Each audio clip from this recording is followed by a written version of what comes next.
Happy Tuesday, everybody, and welcome to the Early Edge. We've got a great show for you today. Before we bring in the stars of the show, we got to bring back the recap screen from last night. Last night was crazy. Let's just be totally honest about that. Not the best day. Larry 1 for 2, Buckets 1 for 2. Of course, Buckets picks were not NFL related, but a lot of these NFL picks didn't come in. Dontavian Wicks, my pick. He had 20 yards. He got injured, I believe, in the third quarter. Jordan Love missed him on a couple of easy ones.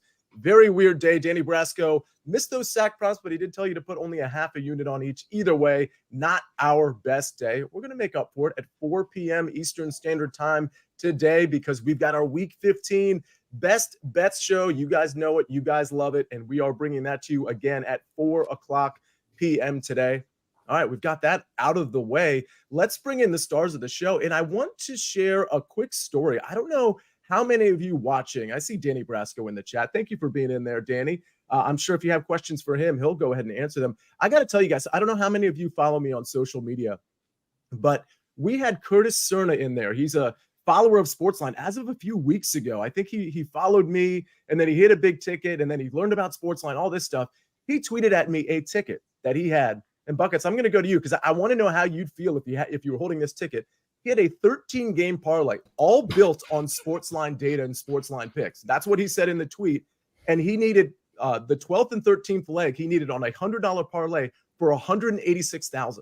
$186,000. He hit the 12th leg of the parlay. It was the 13th. I believe it was whoever was playing the Kings last night didn't cover a +6. I think it was the Brooklyn Nets. And so he missed out on $186,000. There was no hedge. There was no cash out option, according to him, wherever he was betting. So Buckets, you're holding that ticket. You end up losing. You got 12 out of 13. How does that make you feel?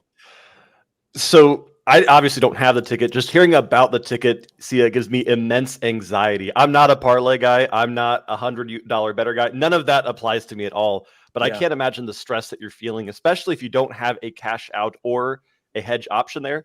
But regardless of whether it hit or not, I think you said it did not hit. Like, congratulations for using that information because that's a hard thing to do in any capacity. It's unbelievable. I looked at the ticket. I mean, it was pretty amazing. What he manipulated some lines, and I don't think a lot of people are saying you got to hedge that. I don't think Curtis was in a position to have like a ton of money in his bank account to like throw 10K down on like the other side of the last leg. So unfortunately, without a cash out option, without like a gigantic bankroll, I don't know that he could have hedged that. But anyway, the point here is he did lose. But he hit a big bet a few weeks ago, that I know. And listen, it was all predicated on the SportsLine data. So we've got Mikey B's picks in there. We've got Griffin's picks in there. We got Zach's picks in there, mine, Buckets, and everybody else at SportsLine. So listen, we never recommend a 13-game parlay, but the point is he had a lot of data behind that, and it was all SportsLine data. Ladies and gentlemen, we're going to finally get to our marquee matchup. Sorry for that. I had to share that story because it was just an unbelievable. We had a lot of people tracking that bet. It was just an unbelievable story. Let's start with our marquee matchups for Monday. Let's talk about, Shohei Ohtani. Some major impact across Major League Baseball after his signing with the Dodgers. And, what do you know? The World Series leaders from an odds standpoint, well, it's the Dodgers. And Zach, I'm going to kick it to you here because we've got the Dodgers at +550, the Braves very formidable at +650, and we got the Yankees +950, then the Astros, and then the Rangers. If you had to make a play here, and I know we're not even in spring training yet, but the news did break. We do have the odds at BetMGM. What would you take here? Well, honestly, anytime you have a news splash like this with Ohtani, you're going to see this type of market move. But for Major League Baseball itself, I do not like getting into the futures market, even in season. I'll wait until August, September. Rangers were the prime example of that with Max Scherzer, how they got to the top of the leaders market. And then within that poor month of September, they started to crash a little bit and they got hot. So I really don't believe that in Major League Baseball. There's so many good teams, and we've seen these high payroll teams struggle throughout the season, especially in the postseason against these wild card teams. You saw the Diamondbacks and Rangers make a big run. We saw the Philadelphia the prior year win it. So I don't want to tie my money in the futures market. I do think with Ohtani being on the Dodgers, maybe look at win totals. But as far as World Series futures, that's something I do not want to get into. Yeah, fair enough. Mikey B, I don't know that I'd want to lay my money right now on the Dodgers. I mean, granted, the Braves are also at short odds, but that would probably be the team I'd be looking at. I don't know. The Rangers at +1,000 is a little appetizing. But I do think once you get into the Major League Baseball playoffs, a lot of that is predicated on health and a little bit of luck. So I don't know. Maybe you don't take the short shot, but Mikey B, I want your opinion on this one. Yeah, I wouldn't take the Dodgers. Their lineup's going to be insane, obviously, with Ohtani, Betts, and Freeman. But remember, Ohtani's not going to pitch this season. They do have rotation problems. Walker Buehler will be coming back from injury, but he might be on some sort of an innings limit. Behind him, it's not great. Pitching is very important, obviously, in the playoffs. If I was taking one from this board, I would prefer the Braves at the plus 650. And I also don't mind a long shot on the Phillies. They're not on the board here, but they're plus 1,100. I think they have the starting pitching that's meant for the playoffs. If they can add someone to the back of their bullpen, maybe they sign someone like Josh Hader. I wouldn't be surprised if the Phillies came out too. Yeah, I noticed Jose Rodriguez early in the show. He said baseball is broken, and I can only assume he means, man, these big market teams, they just get to spend, and then you got the Orioles, like teams like the Orioles and the Rays, like churning out wins at like 1/3 the payroll. I do think, at least if Jose was referring to that, I do think baseball is at least a touch broken. It does seem a little unfair, but I understand the money behind all of this. Speaking of money, let's go to Buckets. Go ahead. I got a quick question for you. As Yeah. far as American sports are concerned, just from an education standpoint, would you say that baseball is the closest thing we have to like soccer over in Europe then, to where it's just whoever has the most money wins? Because you see clubs like Manchester City, Newcastle, these massive clubs that can just shell out $1 billion every season. Is that kind of what MLB is in the States, or is there a salary cap? How does that work in MLB? It's an interesting question. Mikey B, I'm going to kick this back to you because, I mean, obviously in Major League Baseball, relative to a lot of the other American sports, like there's not really a salary cap. I mean, you pay a luxury tax if you go over a certain number. But in terms of like, and the reason I'm kicking it to you, Mikey B, is in terms of the teams that spend the most money always winning. Well, that's not always the case, right? Exactly. I think here the thing is the teams that spend the most money, most of them make the playoffs. Now, that doesn't mean they're going to actually win a championship, because a lot of that, like we mentioned before, comes down to health once the playoffs rolls around and then what teams are hot. But we've seen a lot of these teams with high payrolls build up enough depth to where they can get through the regular season with a good record and make the playoffs. But then once they get there, sometimes they're not the hot team, or they just don't have enough top tier pitching to get over the hump. By the way, I believe we have M Squared in the chat. He says, easier to buy wins in soccer than MLB, but it's a fun question from Buckets. And at least a little on point, because, yeah, in Major League Baseball, relative to like the NFL, you can spend away, essentially, and you're just paying a luxury tax. Where in the NFL, you do have a hard cap. Well, and that's what was so funny here, Sia, was Chelsea last season spent $1 billion, and Chelsea's new owner is Todd Boehly, who I think is the Dodgers owner as well, right? Who just spent this Shohei money. So it's just funny seeing kind of like that same owner across multiple sports, just like you said, not buying wins, but trying to if you can. Certainly. All right. Well, let's not leave the Ohtani conversation quite yet. I do find it at least interesting and notable that BetMGM has the most valuable player award up here, but they've split it in a fun way. I'm sure they have MVP in a separate spot too, but they've got a number where you can bet Shohei Ohtani to win the MVP at plus 875, or any other player at minus 1600. Now, Zach, I'm going to kick it right back to you. Obviously, nobody's betting the minus 1600. I can't imagine they're betting the minus 1600.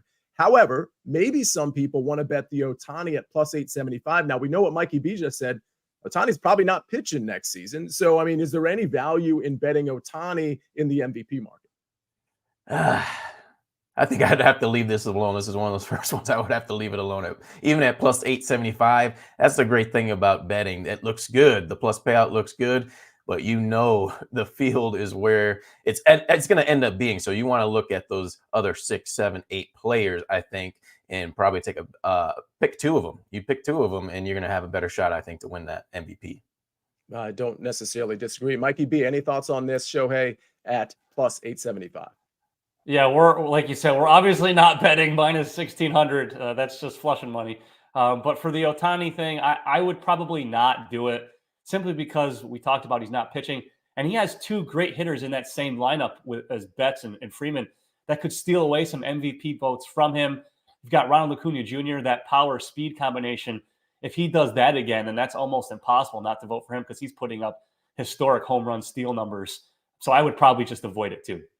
Yeah, probably an avoid. Certainly interesting to see all of that. Ben Horner, who's always in the chat and always giving out picks too, by the way. Ben, thank you for being in here. Anyone else excited to see Ohtani batting at Coors Field more often next year? Yeah, I'm pretty excited about that as well. Looking forward to baseball season coming around, but we still have NFL season, college basketball seasons going on. We have so much to talk about, including, by the way, Champions League. We're going to do a rapid fire in just a second. But if you want to place any of these bets, we've already mentioned them a couple of times. BetMGM, that's where you can go. BetMGM has all the action for every sports fan. New BetMGM customers can sign up today and get a first bet offer up to $1,500. If your first bet loses, you'll receive up to $1,500 in bonus bets with bonus code EDGE1500. That's EDGE1500. All right, before we get to our best bets, Buckets, we're coming to you for Champions League Rapid Fire. But first, one quick message from our partners. We need your sports news anywhere. We've got breaking news to bring you. Then get your sports anytime you want them. Big trade news overnight to discuss. Because we know you need sports all the time. A lot of movement in the rankings this week. A legend adds to their legacy. We're bringing you that breaking news right here on HQ. CBS Sports HQ, anywhere, anytime, all the time. All right, well, we came up with a bit of a fun game, Buckets, and I hope you're cool with it. I hope you're willing to participate. Champions League. I understand that's pretty important. No, I know it is, okay? And we've got a rapid fire segment to do before we get to our best bets. And it's going to be, I'm going to run down the list of games, and you're going to tell me both teams to score yes or both teams to score no. Buckets, I ask you, are you ready? Let's do it, Sia. I love this stuff. All right. He took a deep breath in. Let's see what happens. And let's see if I pronounce these names right, by the way. Okay. Both teams to score yes or no. We're going to start with Lens v Sevilla. Absolutely not. Oh, that's an absolutely not. No. PSV versus Arsenal. Yes, but be careful because Arsenal will rotate their squad here. Very interesting. Union Berlin versus Real Madrid. Do not bet on Union Berlin ever. Don't do it. No. That's what I always say. Let's see. RB Salzburg versus Benfica. Neither team has anything to play for. BTTS, no here. Napoli versus Braga. BTTS, yes. If Braga plays, you take goals. Inter Milan versus Real Sociedad. Probably my favorite BTTS of the day, honestly. Oh, yes. Notable. Copenhagen versus Galatasaray. Oh, absolutely. It's not going to be playable, but this game could see 5 or 6 goals. Wow. Manchester United versus Bayern Munich. Oh, please. Please, boys. Both teams to score yes on that one. He kissed his shirt, which is typically the kiss of death. All right. I think we don't know if you passed or failed here. We're going to have to tally this up and count it after the day, or maybe you can do that for us. But that was pretty fun. Hopefully some of you got some, maybe you gathered some bets from that, but I know Buckets is going to have some best bets in just a second. And we're going to get to all of our best bets right after this very quick break.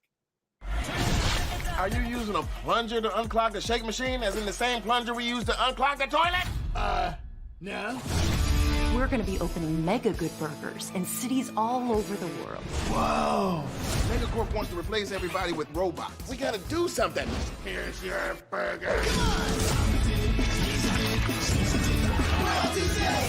That's not soap, by the way. It's maple syrup. Why?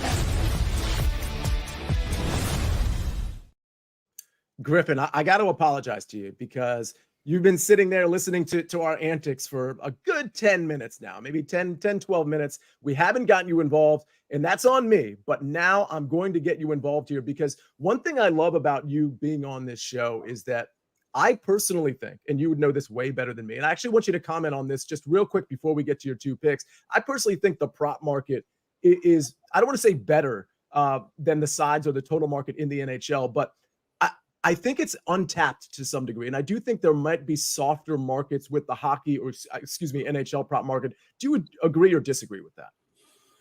I would probably agree. Also, great to be back. Super pumped to, I don't know how I'm going to build on that 0-2 debut, but I think I could get a little bit better. I would probably agree the prop market. If my debut wasn't clear enough, I tend to gravitate towards plus money. I just think there's far more value there, especially with props and in anything team or game related. And needing to win maybe 45-48% of your bets at plus money certainly helps to be profitable. I also think there's just something fun about researching the players that are going to be involved instead of the teams. I think that's the heart of my research, is just trying to have fun. And like, if one team is going to score 4 goals, I gravitate towards who's going to help get them there.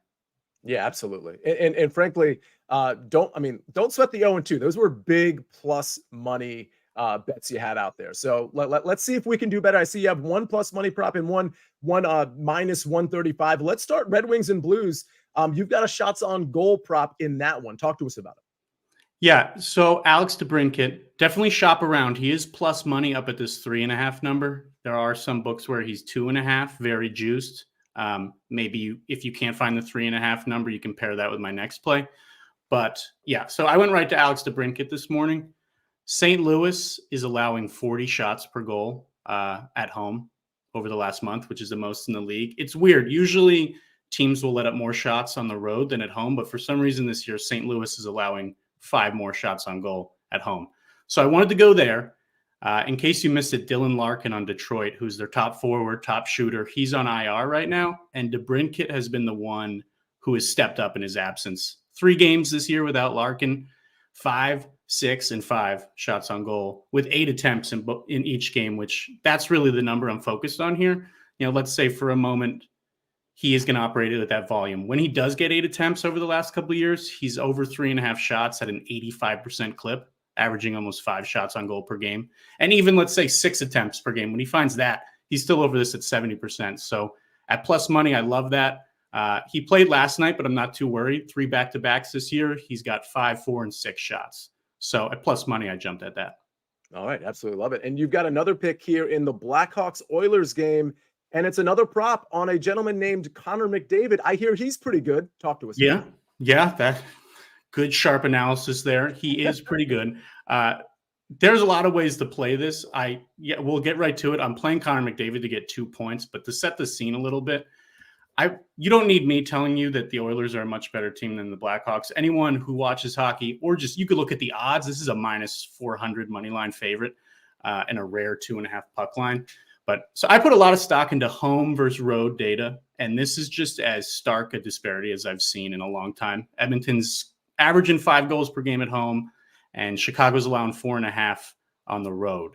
And a big reason why on both sides has been special teams. The Oilers' power play is rolling, and Chicago's penalty kill is really struggling.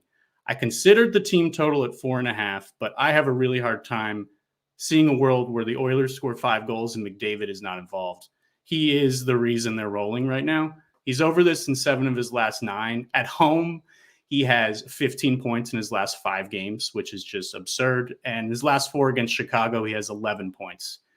His goal looks solid too, but I'm just going to bank on him getting involved in a couple goals. So I love that play tonight. All right. I love that play too. I think I'm going to be on, I'm going Griffin with the name I recognize the most, and that's Connor McDavid. But both of these bets, based on your analysis, seem absolutely great. So Ben Horner says McDavid is a 2-point per game player at home this year. It's absurd. So clearly Ben Horner behind that bet, Griffin. Yeah, it's ridiculous. And I mean, Chicago lets up a ton of shots to centers. I definitely like his goal. That's slightly better odds, but he's been assisting so much and creating for people. So that has blowout potential for sure. Well, we go from one superstar to another couple of superstars, Mikey B, because you have a couple of props yourself, but they're in the NBA and they're with 2 guys that one we know is in the MVP conversation year to year. The other one might start to be, at least in the coming years. Talk to us about your 2 props. We're betting big names tonight. So first, we're going to go to the Nuggets against my Bulls. We're going to take Nikola Jokic over 12.5 rebounds at minus 125. Now, the Bulls have been playing better lately, but they are not a good rebounding team. They've allowed the 5th most rebounds per game in the league. Last time he faced them, Jokic had 16 rebounds in 33 minutes. Both of these teams are playing the second game of a back-to-back set. The Bulls went to overtime yesterday against the Bucks. I think we're going to see some tired legs, some ugly shots, so plenty of rebounding opportunities for Jokic to go over 12.5. And then our second superstar is De'Aaron Fox. We're going to take over 29.5 points at minus 110. He has a 33.1% usage rate this season, shooting just under 40% from three-point land. That's helped him score at least 30 points in 4 of the last 7 games. 2 of those games that he missed, he had 29 points each, so he barely missed. Last time he faced the Clippers, 40 points on 23 shot attempts. The Clippers are one of the oldest teams in the league. They just played a close game yesterday against the Trailblazers. They could be a step slow on defense. So we're going to go De'Aaron Fox over 29.5 points. Mikey B, let me ask you something, because I know this morning we chatted and there was a certain prop that was not out that you were looking for. And again, because it's not out, you don't know what the number is, but can you at least just mention the name of the player and the prop, at least the number that you might be looking for? Oh, you teed me up so well here, Sia. My guy, Kobe White, is on fire. I love his points, rebounds, and assist props. We hit that yesterday as a play on SportsLine. If that's anywhere around 30 total, we take it. Might be anywhere around 32. I'd still probably take it. He is on fire with Zach LaVine out. So that's something I'll be keeping my eye out for. It's not out yet, but I'm watching for it. Yeah, keep an eye on Kobe White. And by the way, keep an eye on Danny Brasco in his article in SportsLine. He's in the chat still talking about the big UFC card this weekend, an article that I believe he has out on SportsLine tomorrow. Oh, and I see Curtis Cerna is in the chat, the guy who almost hit $186,000, one pick away. He had a 13-game parlay. You guys rock, he says. Curtis, I'm sorry on behalf of everybody you didn't hit that last leg, but I know you hit big just a few weeks ago because I seem to recall you hitting a gigantic parlay then too. So keep plugging away. Man, we were all rooting for you yesterday. All right. Well, I'm always rooting for buckets. Always. 100% of the time. And we've got a couple of soccer picks here that two teams, obviously, we mentioned. I guess these are Champions League teams, buckets. You got a couple picks. What are they? Well, see, we're going to start in Group A, which is honestly an absolute mess right now as we enter the last match day. Copenhagen is hosting Galatasaray in a must-win game for both sides if they want a chance at qualifying through the next round. But you have to be careful here. Yesterday, we saw an absolutely horrific scene in the Turkish Super League as Ankaragusu club president Faruk Koca charged the pitch and assaulted one of the referees judging that game. Since then, it has been announced that the Turkish Super League has been suspended indefinitely, which means we might not see another Turkish Super League game played this season. If that is the case, this could be Galatasaray's last game of the year. Galatasaray, if they lose this game, are out of the Champions League. If they win this game, they will qualify and will continue to play overseas, even if they do not play domestically.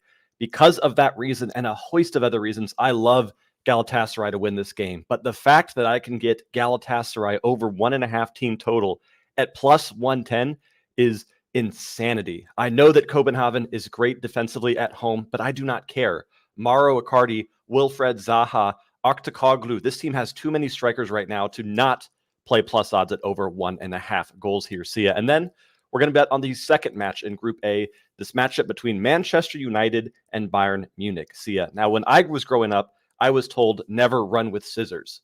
When you're betting on this game, you're pretty much betting on 22 full-grown players running with scissors on the pitch because absolutely nobody on either side has any idea what's going on right now, and both teams are playing in absolute chaos. Bayern Munich are coming into this match off a 5-1 loss to Eintracht Frankfurt, while Manchester United are coming into this match after a 3-0 loss to Bournemouth at Old Trafford. These are two teams that are desperate to win. These are two teams whose both managers could be fired if they do not win. So this is kind of a chaotic match. It's going to be difficult to call. Neither team is in form. But again, the fact that I can get Bayern Munich over 1.5 team total at minus 125 is a line that I will play every single time. I know that Bayern Munich do not need to win this game, but for their mental stability and just motivation, they have to do something here. That line is usually 2.5 or 3.5 goals. Anytime Bayern Munich 1.5 team total is playable, I'm taking it every single match, Sia.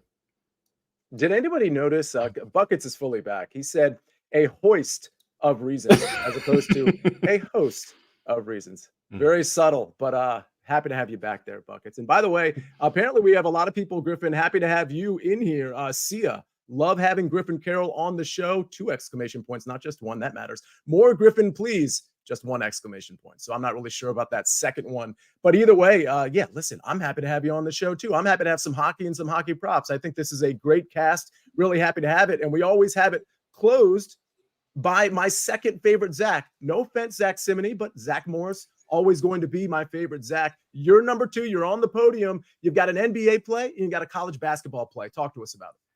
Yeah, see, we're at the stage in college basketball. We're getting towards the later stage of non-conference play. So there's going to be a lot of big numbers out there, and that's the first play I'm going to attack. Tennessee Martin plus 20 against NC State. Now, this line, I was looking at the lines during Monday Night Football. This line opened at 17.5. So I think we're getting good value on gaining that extra 2.5 points. They can score points, which is what you want. I know NC State, they're an experienced team. They've got DJ Horn. He's on his third team, a fifth-year senior. DJ Burns, the big man, he's still there, but he's foul prone. You might be able to get some points there. And I just think at this stage in non-conference play, you're going to have a chance to gain points. The first 8 to 10 minutes of the game could be slow. You could see NC State build a lead in the second half, maybe get up 25, 26, 27 points, lay off the gas. And Tennessee Mark sneak within this number. So there's a lot of ways this can go. And I just think you look at NC State's future schedule. Their next opponent is going to be against Tennessee. That is big because they haven't faced a ranked team all season long. So sure, NC State 4-0 at home. They're a good team, but I think it's just too many points. I'm going to take Tennessee Martin plus the 20. And my second play is going to be in the NBA. The Lakers minus 1.5 against the Dallas Mavericks. I do want to say LeBron James is questionable. Anthony Davis is questionable. If one of them does not play, I'm still good at playing this, but if both are ruled out, definitely do not play this. But I think Darvin Ham has done a good job on utilizing his entire roster. Last year, even the prior year, it was all LeBron James or Anthony Davis. If either of them got hurt, they were in trouble. But I like the way Austin Reeves has developed. D'Angelo Russell has been a bit more unselfish. Even Cam Reddish, I've been impressed. He can get you 10 or 11 points. So they are a full roster. I look at the Dallas Mavericks. They're coming off 3 weak wins, maybe the 3 weakest wins you'll see a team get over the Portland Trailblazers, Utah Jazz, and the Memphis Grizzlies. And if you examine their last 5 games at home, they have not been good. 2-3 straight up, 2-3 ATS. And one of those wins, ATS, was a gift against the Houston Rockets. Rockets fouled them in the final second. They hit 2 free throws and got that cover. So they should be 1-4 ATS at home. I think that weak schedule and being in a back-to-back spot hurts them. Give me the Lakers minus 1.5. Like I said, you want LeBron James and Anthony Davis to play, but if one of them does not play, I am still comfortable on the Lakers minus the small number, minus 1.5. I think a lot of people might think it's a letdown spot for the Lakers, but yeah, there's a lot of things working against the Mavericks too. Some injuries, but obviously the back-to-back that you mentioned, Zach. So maybe a good time to kind of utilize that reverse psychology on the Lakers. Again, people thinking they're in a letdown spot coming off that really impressive in-tournament win, in my opinion. At least not the win against the Pacers necessarily, but just the run in general. Zach, you'd agree with me that they looked formidable. This is not a team that's just Anthony Davis and LeBron James. I mean, they have pieces. They have guys that can kind of pick up the slack defensively, offensively. Yeah, most certainly. And I think that's what we've seen with the Lakers is they have that big injury that's hurt them in the past. But this in-season tournament, LeBron wanted to win it. They got it done. And you could see it wasn't just LeBron James smiling with that trophy. The whole team was glowing. They looked good in Vegas. And I think, yeah, they're going to carry it over, especially against this is a revenge spot as well. They lost to Dallas by 3 points at home earlier this season. All right, well, let's take a look at the recap screen before we get out of here. And by the way, I don't have a pick today. If I do, I will put it on SportsLine, so stay tuned for that. But no pick from me today. Tomorrow, I'm sure I'll have a pick for everybody. Buckets, Galatasaray, team total over 1.5. Bayern Munich, team total over 1.5. Mikey B, Mike Barner, Nikola Jokic, over 12.5 rebounds. De'Aaron Fox, over 29.5 points. Griffin Carroll, DeBrincat, over 3.5 shots on goal. And Connor McDavid, over 1.5 points. Zack Cimini, Lakers, minus 1.5. Tennessee Martin, plus 20. A bunch of picks. Of course, we had that rapid fire if you want to get involved with that as well. Thank you, everybody, for joining us. Don't forget, today at 4 o'clock, we've got our NFL Mega Preview. And, of course, I'll be back with you with an incredible cast. Some of these people here today as well, tomorrow at 10 a.m. on the Early Edge. You can always look forward to that every single day, every single weekday at 10 a.m. Thank you for joining us. On behalf of Jake the Snake on the ones and twos, Zack Cimini, Griffin, Buckets, Mikey B, I am the counselor. This is the Early Edge, and we rest our case.